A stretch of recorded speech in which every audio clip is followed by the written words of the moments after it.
Hey guys, and welcome to the channel. Today we're in the heart of Belfast. We're going to go across the road to the Ulster Sports Club, where on the top floor is a brew pub called Out of Office, and we're going to chat to Katie about beer and everything about beer and brewing. So let's go do it.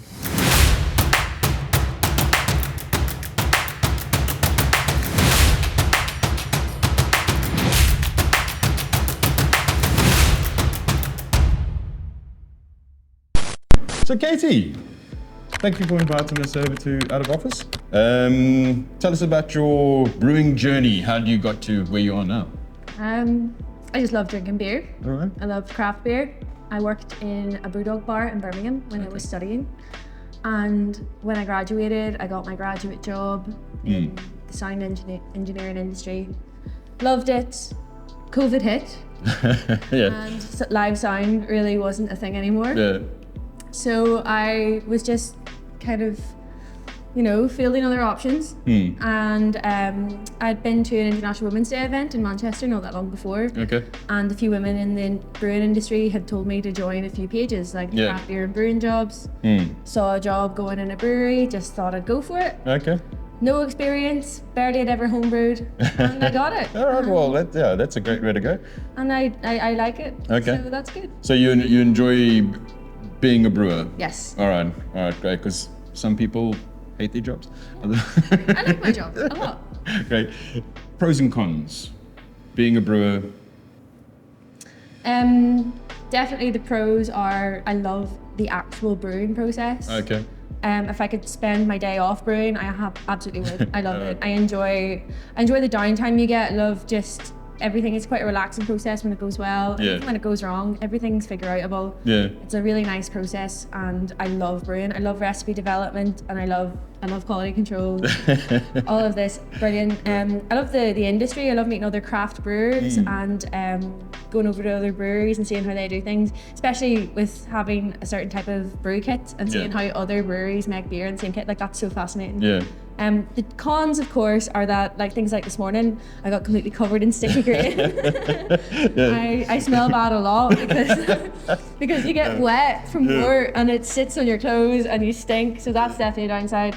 The hours can be quite unpredictable, especially at the minute. Like, my water temperature or my water pressure is low, so it takes a long time. So, my dog usually gets fed around 6. Yeah, I know you. Yeah, you said you got up. You were getting up at 6:30 to come out and brew, and then you've got the full day and stuff like that. So it's long hours, but I suppose you get an awesome reward at the end of the day.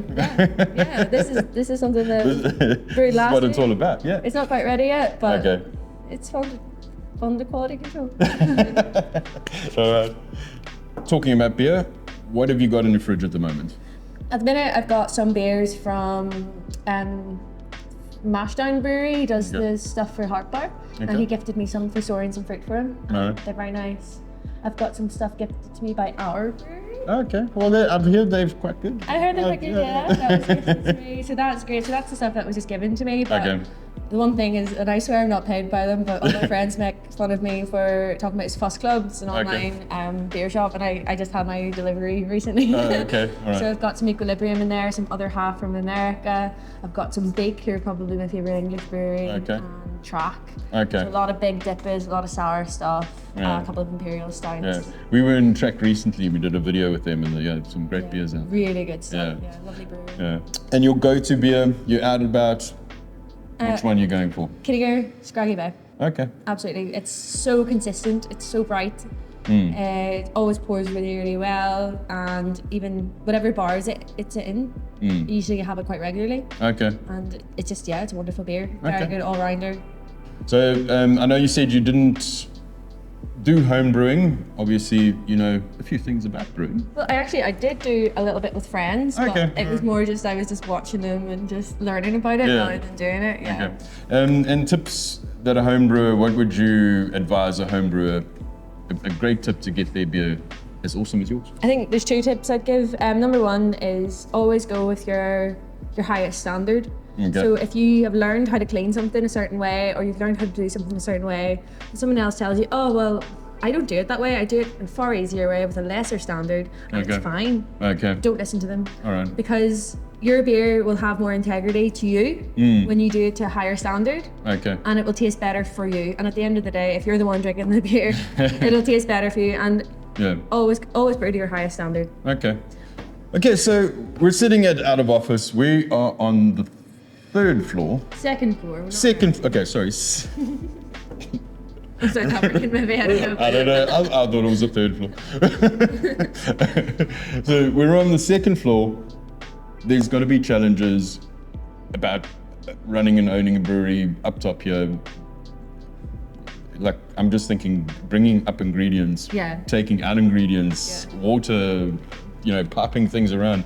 What do you reckon what are your challenges, and how do you overcome those challenges? Well, there's actually a video from you guys you did for installing the brewery. Again, link up here somewhere, guys. It all came in through the roof, which was crazy. I wasn't there before I started, but even watching it, I was so nervous. So that was probably the first challenge, was getting everything in. Now it's in. The next challenge is we're certainly at the capacity stage to have more tanks, and we've got the space, but to open up that roof, so that's a crazy cost. So growth is difficult. So that's number one. Number two, so the spent grain, we put it into these blue barrels and stick it down the lift, and I think that nearly every time I do it, I take a video of it to show people I do work really hard. It's not all fancy fun. And slide them and push them and pull them, and then the farmer picks them up in the beer garden. So that's definitely hard.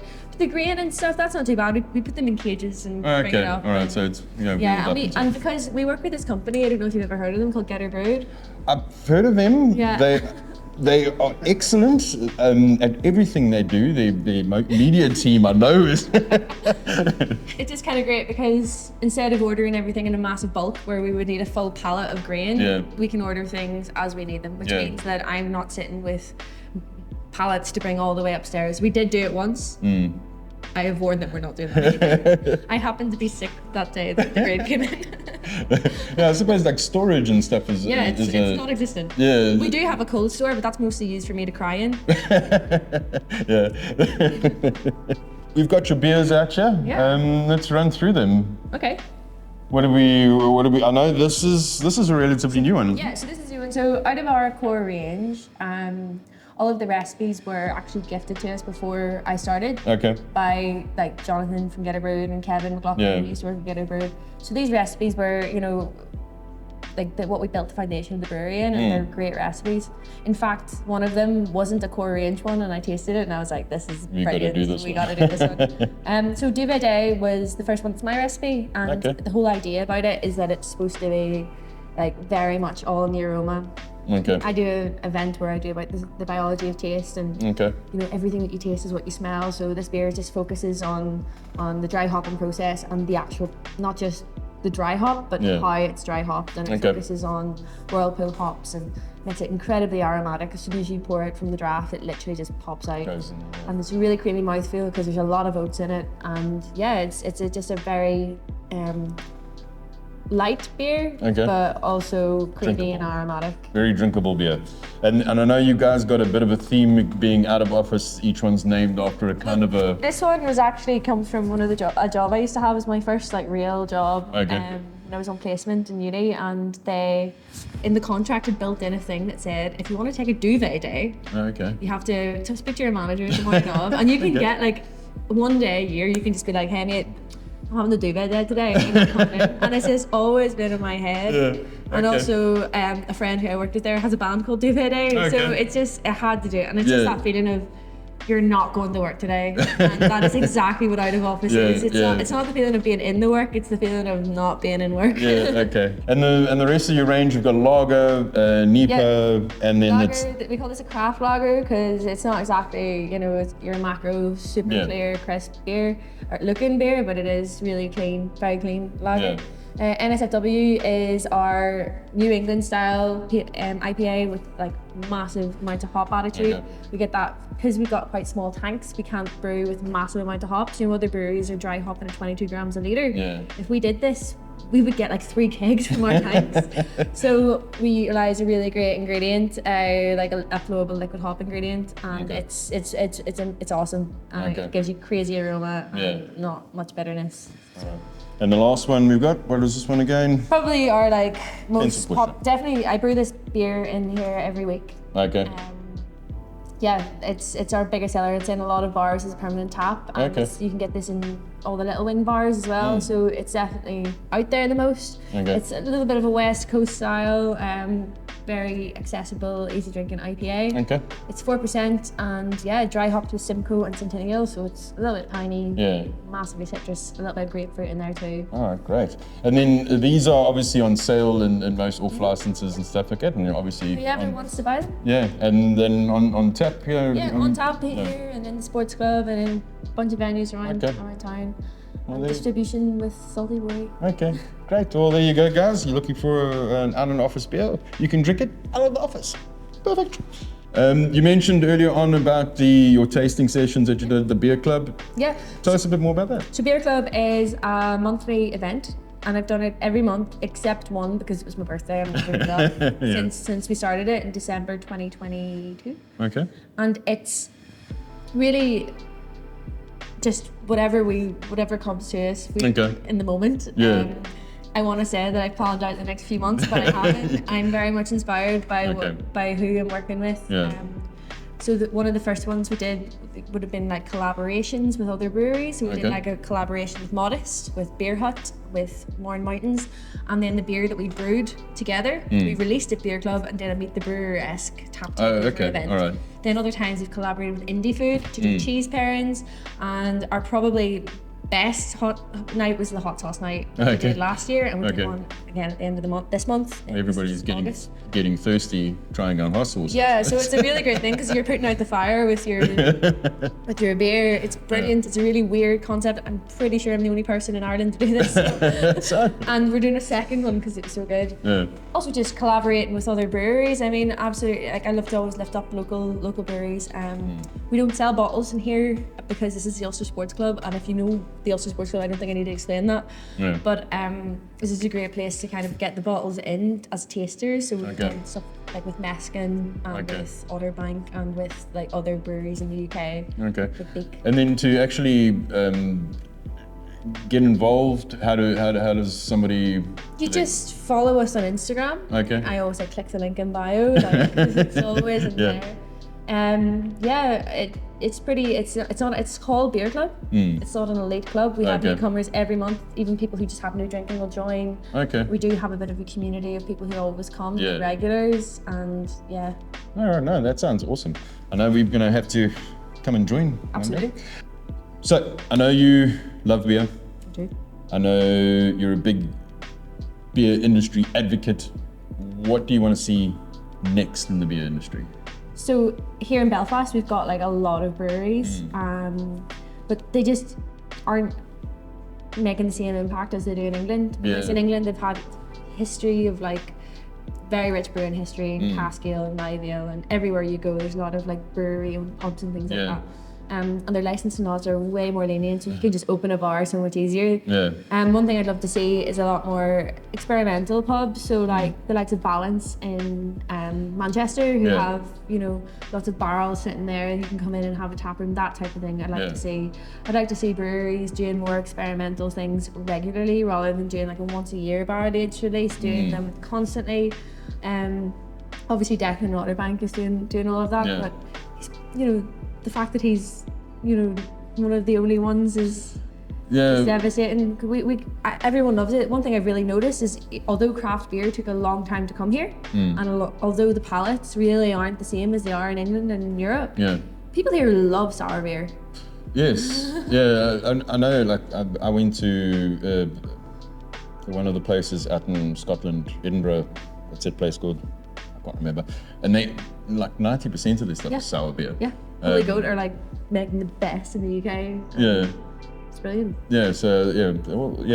I think that general growth in the industry, I think laws need to change, but I'm not gonna go. I think as well for the industry, I'd like to see whenever you are working in the craft beer industry in England, it seems to be everyone has, you know, craft beer certified Cicerone. They're not Cicerone certified, but they're craft beer server. And it feels like there's no bar staff over here that actually are that passionate about beer.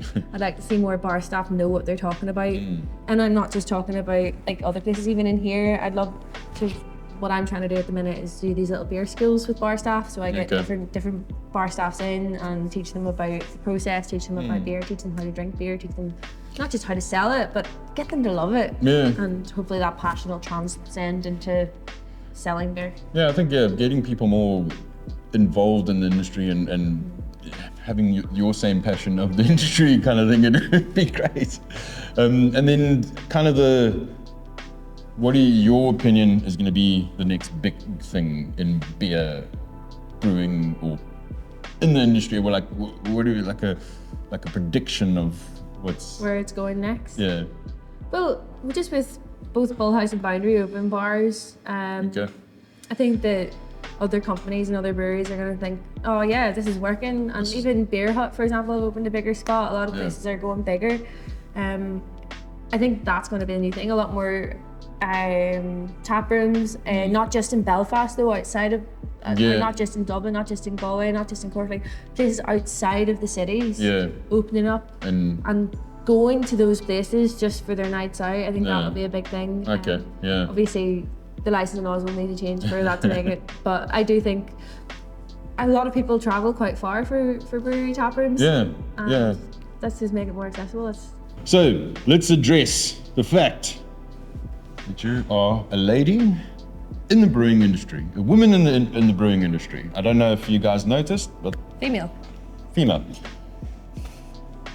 We don't see that often. Not here anyway. Not here a lot. It used to be a few centuries ago, there was only women doing brewing.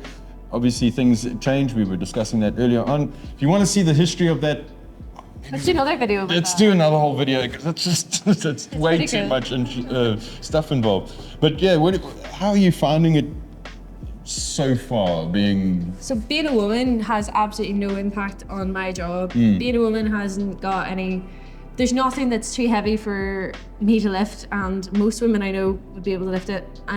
If not, you figure out a way. Everything's figure outable. The only thing that really gets in your way is like visitors coming in and you know, daily misogyny from people who you know aren't in the industry, and it doesn't have an impact on my day. I don't let it have an impact on my day. It's just things like, oh, you like beer? Do you actually drink beer? And you're like, me sat in there brewing beer, like, why don't you have a daiquiri in your hand? And it's now that I've gotten quite well acquainted with a lot of people in the whiskey industry, you have distillers being asked, do you actually drink whiskey? People who own whiskey companies, females who own whiskey companies, being like, do you actually drink beer? Do you actually drink whiskey? And they're like, I make it. Since when do you put a gender on a beverage? Oh, sorry, milk is a man's drink, water is a woman's drink. I think that kind of that stereotyping, or that I don't know what the right word is, but that that misogyny, and changing that. And do you see a change happening? Oh yeah, and I like to think that like my events, like the International Women's Day panel that I did, so we got a bunch of women from the industry, you know, brewers, brewery owners, beer, like Women's Beer Collective, Jen, who runs that, Annie, who owns the Whiskey Collective for women as well. We had them all in and we talked about, you know, what we want to see. And the amount of people that came up to me afterwards and were saying like, I just never thought of that as a career path. Like I love beer and I love like the sound of it. Everything that you do sounds like fun and sounds like something I could do. I just never thought about it. And that's it. It's just about opening doors. It's about putting... It's a cool job. It's a cool job for anyone to do. And a lot of people that think that it's like, oh, I'm quite short. It's like, I'm not that tall, you know, but there's nothing I can't do. Yeah, I mean... The only thing at a time I need help from someone is because it's like, oh no, I gotta go pick up my dog. You know, like, it's not because I can't do it myself. Yeah, and you know, somebody watching at the moment, what sort of advice would you give them as a woman? Where do they go? How do they do? what would you recommend? So definitely there's a couple of groups on Facebook, the Crafty Beer Girls and the Women in Beer. It's an Edinburgh based group. Joining them would be a great start. And yeah, just the UK beer and beverages jobs, that on Facebook as well. So joining those groups would be a great first start. Number 2 is just like breweries always want help getting your foot in the door. Most breweries will take someone on for a day to help them out, and you need to just, ask. Go into the beer festivals, networking, talking to other brewers, homebrewing, getting to know the ingredients, getting to know that. Just start doing it. And there's also there's lots of mentorship programs that female brewers have that they'll take on mentors to increase it. International Women's Day is a great one. International Women's Collab Brew Day. It's in March every year. You can go to different breweries and just make beer with a whole team of women. It's all sounds great. It's really good fun. Yeah. It's usually a very drunk day. There you go, guys. There you go, ladies. If you want to get into brewing, do it. It's a great place to be. It's a great passion to have. You can do it. I know you can. Okay. Where do you see Katie being in 10 years? 10 years. Oh, 37. Oh God. Okay, around 5 years? Okay. In my 30s. In here, I do see this place growing, and hopefully getting a brewery that I can brew every single day. A brewery where we're not restricted to, getting our cans contracted brewed by yourselves. Not that I don't appreciate that, but it'd be nice to be able to make our cans ourselves. So absolutely things like that. And I'm also like a tour guide, a beer tour guide. I'd like to, keep doing that. I'd like to keep seeing the industry thriving and make more beer that's like my preference, not Belfast preference. Okay, all right. Because at the minute, I'm definitely making things tailored to what would sell well here, rather than what you want to do. I want to do. Yeah, all right. So like, basically you want to, I'm not going to say sell yourself, but I want to sell myself. but sell your name, or should I say, that people are going to see, oh, that's Katie's beer. We want that. Yeah, all right. Because Out of Office I love the branding. I've spent a lot of time working in offices, so it definitely resonates with me. But it's not mine. Okay. This building, it's such a great place to work. I love it, but it's not mine, and it would be nice to have something that was a little bit more me. Okay. No, cool. One last thing is, anything you want to say? Come to Beer Club. Come to Beer Club. Make beer. Make beer. Be queer. Be queer. All right. Sweet.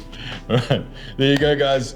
That's Katie from Out of Office. If you're looking to get some of the awesome beer, come out here, Out of Office, grab a can, come and join Beer Club, meet up with Katie, and happy brewing, guys.